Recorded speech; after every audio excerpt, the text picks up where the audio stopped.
एक नगर में एक सेठ रहता था।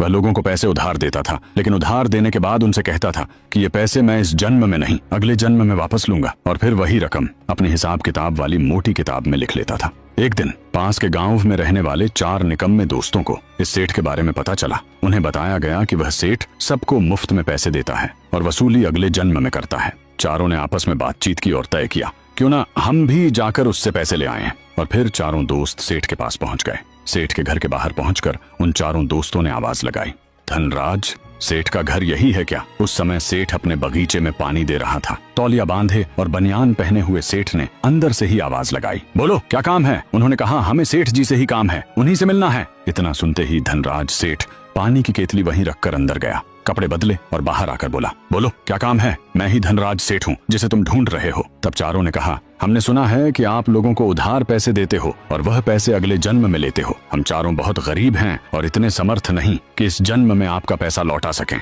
इसीलिए हमें पैसे चाहिए। सेठ ने कहा, बताओ कितने पैसे चाहिए? ये सुनते ही चारों दोस्त एक दूसरे का मुंह देखने लगे। मन ही मन सोचने लगे, क्यों ना इतना धन मांग लें कि पूरी जिंदगी कुछ कमाना ही न पड़े, घर बैठे आराम से खाएं पिएं। तब चारों ने सेठ जी से कहा, हमें चारों को 20-20 हजार रुपए दे दीजिए। सेठ ने कहा, रुपये तो मैं तुम्हें दे दूंगा, इसमें मुझे कोई आपत्ति नहीं है, लेकिन मेरी एक शर्त है। चारों ने कहा, बताइए सेठ जी, आपकी क्या शर्त है? सेठ ने कहा, पैसे तो दे दूंगा, लेकिन यह पैसे मैं अगले जन्म में लूंगा, इस जन्म में नहीं। इतना सुनकर चारों बोले, सेठ जी, इसी वजह से तो हम यहाँ आए हैं, अगले जन्म में देने के लिए। सेठ ने कहा, तो चलो अंदर चलते हैं। चारों सेठ जी के घर के अंदर गए। सेठ ने चारों दोस्तों की अलग अलग 20-20 हजार की चांदी के सिक्कों की पोटलियां भर दी, क्योंकि उस समय नोट नहीं हुआ करते थे, लेन देन चांदी के सिक्कों से ही होता था। और सेठ ने चारों को उनकी उनकी पोटलियां उनके हाथों में थमा दी।